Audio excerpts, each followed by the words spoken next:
চিত্রনায়ক সালমান শাহ হত্যা মামলায় নতুন মোড়। দীর্ঘ ৩০ বছর পর ধরা পড়ল নায়িকা শাবনূর। এতদিন বিদেশে লুকিয়ে থাকার পর গোপন অনুসন্ধানে ধরা পড়লেন তিনি।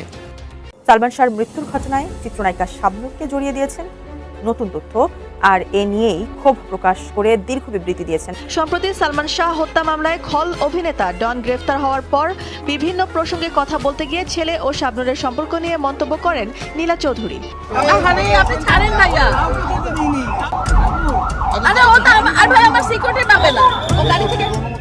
আমি কি করলাম কিছুই তো বুঝলাম না। চলো চলো, একজনও আমার সাথে ঢুকো না।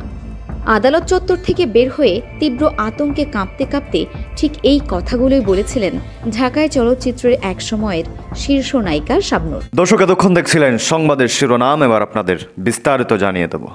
দর্শক, আমি একটা বিষয় ভাবতেছি, একটা ফুটন্ত ফুল গাছকে কেটে ফেলতে কত দিক থেকে করাত চালানো হয়েছে তা ৩০ বছর পরে এসে বোঝা যাচ্ছে। আমি ফুল গাছের কথা মোটেই বলিনি, সালমান শাহর কথা বলেছি, যে তার মতো একজন মহানায়ককে শেষ করে দিতে চতুর্দিক থেকে কাঠুরিরা করাত নিয়ে নেমেছিল। দর্শক, অবশেষে আর একজনের নাম বেরিয়ে এসেছে। রিমান্ডে যখন ডনকে দেওয়া হয় তখন কিন্তু একের পর এক ভয়ানক তথ্যগুলো বেরিয়ে আসছে। দর্শক, এবার চিত্রনায়ক সালমান শাহর মামলায় ফেঁসে গেল, ধরা খেয়ে গেল, সকল রহস্য ফাঁস হয়ে গেল। শাবনূরের রীতিমতো সিআইডির অনুসন্ধানে সফল হয়েছে। কথা বাড়াচ্ছি না, শাবনূরের সাথে সালমান শাহর কী ধরনের সম্পর্ক ছিল তা নিয়ে আজকে গোপন তথ্য ফাঁস করে দিয়েছে সালমান শাহর সাবেক স্ত্রী সামিরা হক। সেই সাক্ষাৎকার আমরা বহুত খোঁজাখুঁজির পর পেয়েছি এবং সেটা নিয়ে এসেছি। দর্শক, পাশাপাশি সালমান শাহর মাও আজকে দিয়েছে ভয়ানক তথ্য। দর্শক, মানে মাথায় ধরে না, একটা মানুষকে শেষ করে দিতে এত পেনাল লাগে। দর্শক, কথা বাড়াচ্ছি না, একটা লাইক দিবেন, আর সালমান শাহর বিচার অবশ্যই চাইবেন। আপনি কমেন্টে ঝড় তুলে দিবেন, কারণ আপনাদের কমেন্টেও অনেক সময় কাজ হয়। দর্শক, কথা বাড়াচ্ছি না, চলুন বিস্তারিত দেখব, আশা করি সঙ্গেই থাকবেন। সালমান শাহর অস্বাভাবিক মৃত্যু নিয়ে নতুন করে তৈরি হয়েছে রহস্য। অভিনেতা ডন গ্রেপ্তার হওয়ার পরই নতুন করে মুখ খুলেছেন শাবনূর এবং সামিরা হক। শাবনূর বলছেন সালমান শাহ ছিলেন তার ভাইয়ের মতো। সামিরা বলছেন সালমান আর শাবনূরকে তিনি আপত্তিকর অবস্থায় দেখেছিলেন এবং স্বামীকে সতর্ক করেছিলেন। এদিকে গ্রেপ্তার হওয়া ডনও মুখ খুলতে শুরু করেছেন। রহস্য উদ্ঘাটনে কি আরও রহস্য ঘনীভূত হচ্ছে? একজন বাংলা সিনেমার ক্ষণজন্মা নায়ক, একজন নায়িকা যার সঙ্গে জুটি বেঁধে রূপালী পর্দায় তৈরি করেছিলেন একের পর এক ইতিহাস, আর একজন স্ত্রী যার চোখে সেই সম্পর্কের গল্প ছিল সম্পূর্ণ ভিন্ন। সালমান শাহ, শাবনূর, সামিরা হক আর ডন, চারটি নাম, চার ধরনের বয়ান, আর তাদের ঘিরে ৩ দশক ধরে জমে থাকা অসংখ্য প্রশ্ন। কেউ বলেন সম্পর্ক ছিল ভাই বোনের মতো, কেউ বলেন সেই সম্পর্ক ছিল বন্ধুত্বের চেয়েও গভীর, আবার কেউ বলেন এসবের আড়ালে ছিল এমন এক গল্প যার শেষটা আজও অন্ধকারে ঢাকা। মাত্র 4 বছরের ক্যারিয়ারে সালমান শাহ অভিনয় করেন 27টি চলচ্চিত্রে, এর মধ্যে শাবনূরের সঙ্গেই তার সিনেমা 14টি। পর্দার প্রেম এতটাই বিশ্বাসযোগ্য ছিল যে একসময় সেই প্রেম আর সিনেমার পর্দায় সীমাবদ্ধ আছে কিনা এ প্রশ্নই ছড়িয়ে পড়ে বাস্তব জীবনে। কিন্তু এত বছর পর শাবনূরের উত্তর একেবারেই ভিন্ন। সালমানকে আমি ভাই ছাড়া অন্য চোখে দেখিনি, দাবি শাবনূরের। শাবনূরের ভাষ্য অনুযায়ী সালমানের স্ত্রী সামিরা হকও একসময় ছিলেন তার ঘনিষ্ঠ বন্ধু। একসঙ্গে শুটিং, পোশাক বাছাই, চুড়ি পরিয়ে দেয়া, সব মিলিয়ে সম্পর্কটা ছিল বন্ধুত্বপূর্ণ। তাহলে প্রশ্ন, যদি সম্পর্ক এতটাই স্বাভাবিক থাকে তাহলে এত বছরের গুঞ্জনের শুরু কোথায়? অন্যদিকে সামিরার বক্তব্য ভিন্ন। একাধিক সাক্ষাৎকারে তিনি দাবি করেছেন সালমান ও শাবনূরের সম্পর্ক নিয়ে তার সংসারে অশান্তি হয়েছিল। এমনকি 2020 সালের এক সাক্ষাৎকারে তিনি দাবি করেন সালমান নিজেই তার কাছে শাবনূরের সঙ্গে সম্পর্কের কথা স্বীকার করেছিলেন। সামিরা সেই বক্তব্যে আরও উঠে আসে শাবনূরের সঙ্গে সালমানের ঘনিষ্ঠতা নিয়ে তিনি আপত্তি জানিয়েছিলেন এবং বিষয়টি তাদের দাম্পত্যে প্রভাব ফেলেছিল। অন্যদিকে শাবনূর সেই অভিযোগ সরাসরি প্রত্যাখ্যান করেছেন। আর এখানেই গল্পটি যেন আরও সিনেমাটিক হয়ে ওঠে, কারণ এই চতুর্ভুজে ঢুকে পড়েন সালমানের ঘনিষ্ঠ বন্ধু ও চলচ্চিত্রের খলনায়ক ডন। সামিরার সঙ্গে ডনের সম্পর্ক নিয়েও একসময় নানা গুঞ্জন ছড়িয়েছিল। সামিরার দাবি ডনের সঙ্গে কোনো অনৈতিক সম্পর্ক ছিল না, ঘনিষ্ঠ কোনো সম্পর্ক ছিল না আজিজ মোহাম্মদ ভাইয়ের সঙ্গেও। অর্থাৎ বাইরে থেকে মনে হতে পারে একটি গল্পে 4 জন মানুষ একটি রহস্যের 4 কোণে দাঁড়িয়ে আছেন, কিন্তু বাস্তবে সেখানে রয়েছে পরস্পর বিরোধী বক্তব্য, পুরনো সংবাদ, ছবি, গুঞ্জন আর অসংখ্য অনুত্তরিত প্রশ্ন। আর এই গল্পের কেন্দ্রে ছিলেন সালমান শাহ। তবে কিছু প্রশ্নের উত্তর এখনো মিলছে না। শাবনূর কি সত্যিই শুধু সালমানের ছোট বোনের মতো ছিলেন? সামিরার সন্দেহের পেছনে কি ছিল কোনো বাস্তব ঘটনা, নাকি দাম্পত্যের টানাপোড়েন? ডনের সঙ্গে সামিরার সম্পর্ক নিয়ে যে গল্প ছড়িয়েছিল তা কতটা সত্য আর কতটা গুজব? আর সালমান শাহের মৃত্যুর সঙ্গে এই সম্পর্কগুলোর আদৌ কোনো যোগসূত্র যোগসূত্র ছিল কিনা এই প্রশ্নগুলোর উত্তর কোনোভাবেই মিলছে না। 3 দশক পেরিয়ে গেছে, সালমান শাহ নেই, পুরনো হয়ে গেছে অনেক সম্পর্ক, কিন্তু কিছু গল্প সময়ের সঙ্গে পুরনো হয় না, বরং সময় যত যায় প্রশ্নগুলো তত গভীর হয়। অন্যদিকে সালমান শাহ যেন এখনও সেই সিনেমার নায়ক যার শেষ দৃশ্যটি শেষ হয়ে গেছে বহু আগেই, কিন্তু রহস্যের জটের পর্দা আজও নামেনি। কারণ কখনো কখনো সিনেমার মানুষদের জীবন সিনেমার চেয়েও বেশি সিনেমাটিক চিত্রনাট্যে চলতে থাকে। আচ্ছা, আপনি তার স্ত্রী তখন ছিলেন, সেই জায়গা থেকে যদি বলি, নীলা চৌধুরী আপনার পাশাপাশি কয়েকজনের নামও বলে যাদেরকে তিনি দায়ী করেন। শাবনূরের কথা বলা যায়, উনি বলেন শাবনূরের সাথে তার সম্পর্ক ছিল। একবার বলে, আমি একবার শুনেছি বোধহয় তারা ভাই বোন, উনি এমনটা বোধহয় দাবি করেছেন। মৌসুমীর কথাও শুনেছি। আপনি যেহেতু খুব কাছে ছিলেন, স্ত্রী ছিলেন, তো আপনাদের মধ্যে কোনো ক্রাইসিস হয়েছে কিনা, আর কথাটা আসলে কতখানি সত্য? মৌসুমীর সাথে ইমনের যে শুরুটা তো হয়েছিল কিয়ামত থেকে, কিয়ামত। হ্যাঁ, তো মৌসুমীর সাথে তো তার ডেবিউ ছিল। সো মৌসুমী আর Emon was a beautiful pair. ওখানে কোনো অসাধারণ একটা জুটি এমন হয়েছে হয়েছিল। তারা বোধহয় ছোটবেলায় একসাথে পড়েছো বোধহয় কোথাও? এগুলো তো মৌসুমী বলে হয়তোবা, আমি তো এটা জানি না, তো ওই সময় তার আমি বলতে পারবো না, কিন্তু ইমন আমাকে এরকম কিছু বলেনি। আচ্ছা, Shabnur on the other hand, যখন আমরা মৌসুমীর সাথে ইমনের একটা প্রবলেম হয়েছিল, সেটাও কিন্তু নীলা চৌধুরীর কারণে। কি কারণ? যেটা উনি কালকে বললেন ওনার ভিডিওতে, সরি কালকে তো না, 3 দিন আগে ওনার ভিডিওতে উনি বললেন যে ওনাদের কোনো ঝগড়া হয়নি, কিছু হয়নি। অথচ সোহান ভাইয়ের যদি আপনি ইন্টারভিউ দেখেন, সোহান ভাই তো মারা গেছেন এখন, কিন্তু আপনি যদি একটু পিছিয়ে যান, আপনি সোহান ভাই ইন্টারভিউতে দেখতে পারবেন যে ওখানে নীলা চৌধুরী এবং মৌসুমীর মার মধ্যে কথা কাটাকাটি হয়েছিল একটা মানে বাথরুম নিয়ে, ঠিক আছে, খুব ছোট একটা জিনিস নিয়ে। তো ওটার পর থেকে খুব রাগারাগি হওয়াতে, যাই হোক, ইমন আর মৌসুমী ডিসাইড করলো, তারা সিদ্ধান্ত নিল যে তারা আর একসাথে ছবি করবে না। যেগুলো সাইন করা মুভিজ ছিল 4টা, ওই 4টা ছবি করেছে। এই জন্য কি নীলা চৌধুরী? কিছুটা আচ্ছা, কিছুটা কিন্তু ইমনেরও একটু প্রবলেম ছিল মৌসুমীকে নিয়ে, যে মৌসুমীর জনপ্রিয়তাও তো অনেক বেশি ছিল, হ্যাঁ, মৌসুমীর অনেক ফ্যান ছিল। তো Emon never wanted female based movie. ও তো সবসময় সব ছবি করতো যেখানে ওকে নিয়ে গল্পটা হবে, হ্যাঁ, তো ও কোনোদিন কোনো নায়িকার উপরে ডিপেন্ডেন্ট হতে চায়নি। আচ্ছা, হ্যাঁ, ও চেয়েছে যে আমার ছবি চলবে, আমার যেই নায়িকা হবে আমার ছবি চলবে, তো সেটা চলেছেও তাই। এবং সেটাই হয়েছে। হ্যাঁ, তো আর শাবনূরের কথাটা যদি হয়, যখন মৌসুমী চলে যায় তখন আমরা একটা নায়িকার ক্রাইসিসে পড়ি। তখন শাবনাজ আবার আছে, কিন্তু শাবনাজ নাইমের বিয়ে হয়ে গেছিলো, তো শাবনাজও ছবি ছেড়ে দিবে এমন একটা তখন গুজব ছড়িয়েছিল। তো শাবনাজকে নিয়ে লং টার্ম চিন্তা করার কিছু ছিল না আমাদের, কিন্তু আমাদের শাবনাজকে খুব পছন্দ ছিল। কিন্তু তখন শাবনাজ নাইমের সাথে ছবি করতো, তো তখন আমাদের একটা নতুন মেয়ে দরকার ছিল।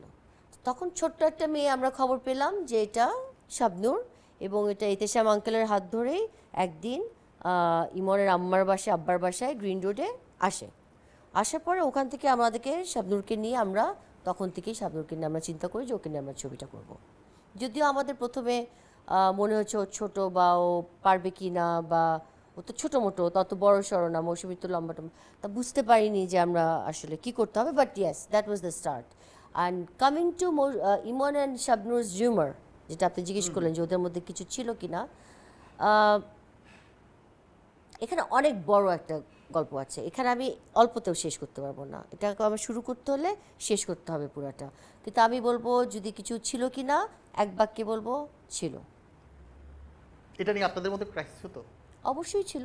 আপনার ওয়াইফের সাথে যদি, আপনার ওয়াইফ যদি জানতে পারে যে আপনার কারোর সাথে অ্যাফেয়ার আছে, বা আপনি কারোর সাথে, কোনো মেয়ে আপনার সাথে কোনো একটা ঘটনা ঘটাতে চাচ্ছে, আপনার ওয়াইফকে আপত্তি জানাবে না? তো সেভাবে আমি আপত্তি জানিয়েছি।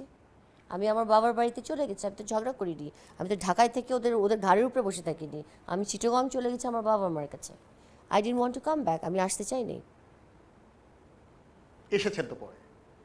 এসেছি, বাবা মা বলেছে, ইমন গিয়ে মাফ চেয়েছি। প্রতি বৃহস্পতিবার ইমন থাকতো চিটাগংয়ে, শুক্রবার থাকতো, শনিবার থাকতো, আমাকে বোঝানোর চেষ্টা করেছে। 2 মাস পরে এসেছি। সেই বোঝানো তো অবশ্যই আপনি কনভিন্স হয়েছেন। অবভিয়াসলি তখন সে তো- বলেছে, তার সাথে আমার কিছু কথা ছিল, সে শাবনূরের সাথে ছবি করতে পারবে না, যা যা ছবি ছিল সেগুলো শেষ করবে, কারণ সেগুলো তো টাকা নেওয়া হয়ে গেছিলো। হ্যাঁ, তো ওগুলোর জন্য শাবনূরের সাথে যেগুলো কমিটমেন্ট ছিল সেগুলো শেষ করবে, নতুন কোনো ছবি করবে না। নতুন ছবির জায়গায় আমরা নতুন নায়িকা খুঁজবো, সেটা তখন পপির কথা চিন্তা করা হচ্ছিল। সে কথাগুলো কি রেখেছিল? সব রেখেছিল। আচ্ছা, মানে এরপর তো আসলে রেজাল্ট আসার সুযোগ ছিল না। না, সেটা তো অন্য কথা। আপনি বারবার বলছিলেন আমরা খুঁজছিলাম, মানে আপনার যে ক্যারিয়ারের সাথে ভালোভাবে ইনভলভ ছিলেন। আমি সাংঘাতিকভাবে ইনভলভ ছিলাম। শুটিং সেটে যেতেন, কি হবে? প্রত্যেকটা শুটিং সেট আপনি কিরণ ভাই এমনও বলেছে একটা অডিওতে আমি নিজে শুনেছি, যেটা কিরণ ভাই বলেছেন যে রোমান্টিক সিন হবে, সামিরাকে বৌমাকে সরিয়ে দাও। আচ্ছা, হ্যাঁ, তো ইমন তখন বলেছে যে আমি কেন এটা বলতে যাব, কিন্তু ইমন আমাকে এসে বলেছে যে রোমান্টিক সিন হবে, ওরা বুঝছে না যে তোমার সামনে আমি কতগুলো রোমান্টিক সিন করে ফেলেছি। তো এটা তো কোনো ব্যাপার না। হ্যাঁ, তুমি তো এটা কোনোভাবে অন্যভাবে, আমি যদি জানি যে আমার husband is an actor, if I know my husband is an actor, he will have an actress, ও তো ছবি করবে, ছবি করলে তো অনেক কিছুই হবে, ওখানে রোমান্টিক সিনও হবে, মারামারি সিনও হবে, ও ব্যথাও পাবে, ও রোম্যান্সও করবে, ও গানও গাবে, গাছের পিছিয়ে দৌড়াবে, নায়িকার পিছিয়ে দৌড়াবে, এগুলো সব কিছু জেনে শুনেই তো আমি তার ওয়াইফ, তাই না? তখন এবং আমি যখন ওকে বিয়ে করি তখন তো সে সালমান শাহ ছিল না। হ্যাঁ, কেয়ামত থেকে কেয়ামত যখন শুটিং হয়ে গেছে তখন আমি তাকে বিয়ে করেছি। তো he was already in that profession, কিন্তু ওর নামটা হয়নি তখনও। হ্যাঁ, তো আমার জন্য এইগুলো কোনো প্রবলেম ছিল না।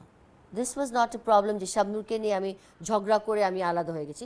শাবনূরকে নিয়ে আমার যখন প্রবলেমটা হলো সেটা হলো যখন চিত্রালীতে লিখলো ফার্স্ট 12ই জুলাই চিত্রালীতে লিখেছে সালমান শাহ আর শাবনূরের বিয়ে হয়ে গেছে, আচ্ছা, সেটাতে আমি ঝগড়া করেছি, সেটাতে আমি অভিমান করেছি, সেটাতে আমি ইমনকে না বলে আমি চিটং চলে গেছি। এই প্রশ্নটা অবশ্যই করে তো গেছেন। ও জানতে পারলো আমি চিটং গেছি, ও চিটং চলে এসেছিল, আচ্ছা, তখন বলেছি। তার উত্তর কি ছিল? সে বলেছে এগুলো সব রিউমার, আমি সব তোমাকে প্রমাণ করে দেবো, তুমি চলো আমার সাথে। আমি বিচার চাই এবং প্রমাণ হবে সামিরা দোষী, সামিরা খুনি, নাহলে পালাবে কেন? সালমান শাহ ভক্ত ইন্ডিয়ান একটা ছেলে এই খবরটা কিন্তু পাস করেছে। কার সন্তান? সালমান শাহের কোনো সন্তান ছিল না। সামিরাকে মুক্ত করতে চেয়েছিল আজিজ মোহাম্মদ ভাই থেকে। তো আজিজ মোহাম্মদ ভাইয়ের বান্ধবী ছিল নিতা, নিতা সামিরার বান্ধবী ছিল, আমি ঘরে দেখেছি তারে। তারপরে আরো অনেক কিছু, মানে এটা তো আমি বলতে পারবো না, আর যারা করিয়েছে তারা তো এটা কন্টিনিউ করবে যে এটা সামিরাকে তারা হেল্প করবে। কারণ এটা একজন ধরা পড়লে, যেমন ডন ধরা পড়েছে, তারা জানে অনেক কিছু তাদের বের হয়ে যাবে, ডনকেও তারা সাপোর্ট দিবে, চেষ্টা করবে থামাবার, না হয়তো মেরেও ফেলবে, তাই না? আমি আমরা জানি না, এরকম তো হচ্ছে যে আসামি ধরা পড়লে আসামি বলে দিবে বলে অনেক কিছু হয়। এবং আপনারা বলছেন ভারতে গেছে, আমিও শুনেছি ভারতে গেছে, হায়দ্রাবাদে অথবা এলাহাবাদে কোথাও আছে। দেখেন, সালমান শাহ ভক্ত, আল্লাহ শুক্রিয়া, শুকুর আলহামদুলিল্লাহ, সালমান শাহ ভক্ত ইন্ডিয়ান একটা ছেলে এই খবরটা কিন্তু পাস করেছে। এক বিল্ডিং থেকে নেমে যাচ্ছিল, তখন বলছে এই চাকমারি তো কোথায় দেখছি। সে আমাকেও ফোন করেছে, একজন এমন ইন্ডিয়ান পুলিশ কিন্তু তাকে খুঁজতেছে। সে যদি ওখানে থাকে, সে সেখানে নিরাপত্তাহীন, সেখানে থাকতে পারবে না, তার লোক পাঠাই দিতে পারবে। কিন্তু একজন আসামি যখন কোনো খারাপ কাজ করে, আসামি সবখানেই তো, সর্বত্রই আসামি। আর সালমান শাহের মতো, হ্যাঁ সালমান শাহের মতো যারা ভক্ত মানুষ, এই ছেলেটাকে তো আমি চিনি না, ইন্ডিয়া একজন মুসলমান, সে পুলিশকে ইনফর্ম করেছে। কিভাবে গেল এটা প্রশাসন বলবে, সিআইডি বলবে। সিআইডি বলছে যে এয়ারপোর্টে তারা, আমি বারবার বলেছি আপনার এয়ারপোর্ট না, আপনার আমাদের বর্ডার দিয়ে যাওয়া যায়, আপনার সব দিক ক্লোজ করেন, আমাদের আসামি যেন বাইরে না যায়। এখন যদি যে থাকে তাহলে এটার জন্য প্রশাসন দায়ী, এবং আমি বিচার চাই এবং প্রমাণ হবে সামিরা দোষী, সামিরা খুনি, নাহলে পালাবে কেন? আমার এখানে হুমকি দেওয়া হচ্ছে। আপনারা জানেন যে ডন ধরা পড়ার পরেই আমার ছেলেকে মেরে ফেলার আমাকে বহুত থ্রেট দেওয়া হয়েছে। এখানে আমি অনেক পুরোনো কথা বলি। 96-এ আমার ছেলে মারা গেছে, 96 সেপ্টেম্বর, নভেম্বর ডিসেম্বরের দিকে আমাদের জাতীয় পার্টির একজন মন্ত্রী ছিলেন, যিনি আজিজ মোহাম্মদ ভাই সাহেবের ফ্রেন্ড, উনি আমাকে বাসায় আসছেন, আসা যাওয়া ছিল, উনি আমাকে তখন 100 কোটি টাকা দিতে চাইছেন। আপনি ভাবি আপনার ছেলের জন্য একটা কিছু করেন, গরিব মানুষের জন্য কিছু করেন, আর আপনার বয়স হয়ে যাচ্ছে, আপনারা বাদ দেন এগুলা। হ্যাঁ, তখন আমি বলছি যে ভাই, না আমার বলছি না আমি, যে ভাই উনি বুঝবেন, উনি বেঁচে নেই মনে হয়। বলে যে আমি বলছি আমার একদিকে 100 টাকা, 100 আপনি কোটি টাকা রাখেন, আর আমার ছেলেটার লাশটা এখানে এনে দেন। আমি জীবন্ত চাচ্ছি না, লাস্টটা ইনটেক্ট এখানে এনে দেন। আমি 100 কোটি টাকা চাই না, ওই 200 কোটি টাকা আমার পাওয়া হয়ে যাবে। তারপরে কিছু না বলে চলে গেছে। তো এরকম টাকার হুমকি, আমাকে 10 লাখ টাকা চাইছে আমার কাছে। আমি সিলেট যাচ্ছিলাম, আমার ভাই কুমকুমকে নিয়ে গিয়ে আমি জিডি করছি, সেটাও প্রমাণ বারবার পেয়ে দিল। আমি ঢাকায় গিয়ে কিভাবে করবো? ঢাকায় আন্দোলন হচ্ছে, আন্দোলনকে রিপ্লাই দেওয়া উচিত সরকারের। বাচ্চারা মারা যাচ্ছে, এখনো হুমকি আছে, তারা যদি বিচার না পায় আত্মহত্যা করবে। 42 জন মারা গেছে, এখন যদি 2-4 জন মারা যায়, আমি কি করতে পারি? এটার জন্য সরকার দায়ী থাকবেন। তারা প্রশাসন যদি ঠিক মতো কাজ করে, তাহলে পাবলিক, এটা এখন তো জি জেনারেশন, তারা খেপে গেছে। কিন্তু এখন আমার কোনো নির্দেশ দেওয়ার কোনো ক্ষমতা নাই, আমি একজন সাধারণ মানুষ, আমিও তাদেরই একজন, তাই না? প্লিজ, আমি হাত জোর করে মাপ চাচ্ছি, আপনারা আমার প্রিয় এবং আমার প্রিয় বাচ্চার জন্য যদি কিছু করতে চান, বস্তুনিষ্ঠ কিছু করেন, যা সত্য তাই করেন।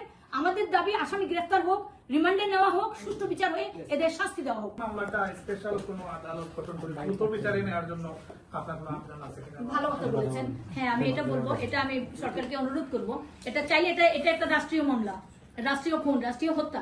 তো সেই কারণে এটা যদি মনে করেন, যেমন এখন শুনছি আমার আইও, প্রথম শুনলাম অসুস্থ ছিলেন, এখন শুনলাম তাকে উইথড্র করা হয়েছে সেখান থেকে। তাহলে আমার আইও আসতে, এখানে জয়েন করে ফাইল নিতে এবং জানতে আরো মাসখানেক সময় লেগে যাবে।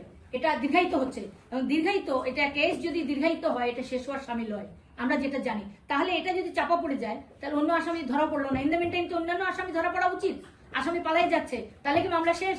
সে কারণে আমি আমার সরকারের দৃষ্টি আকর্ষণ করে বলবো আপনার একটা তো দর্শক দেখছিলেন খুব গুরুত্বপূর্ণ প্রতিবেদন। এতক্ষণ আমাদের সাথে থাকার জন্য ও দেখার জন্য সবাইকে ধন্যবাদ জানাচ্ছি। দর্শক এখন এই বিষয়ে আপনাদের মতামত কি একটু কমেন্টের মাধ্যমে জানান।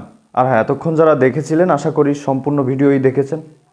তো এই বিষয়ে আপনাদের মতামত অবশ্যই চাই। আর হ্যাঁ, পরবর্তীতে এর থেকেও গুরুত্বপূর্ণ নিউজ আপডেট আসতে চলেছে, যেটাই নিউজে দেখানো উচিত ছিল আমাদের, সময় সংক্ষেপের কারণে আপনাদের সামনে তুলে ধরতে পারিনি। তো পরবর্তীতে এটা আসতে চলেছে, তাই চ্যানেলটি সাবস্ক্রাইব করে পাশে রাখা বেল আইকনটি বাজিয়ে দিবেন। তো দর্শক ভালো থাকুন, সুস্থ থাকুন, দেখা হচ্ছে খুব দ্রুত। আল্লাহ হাফেজ।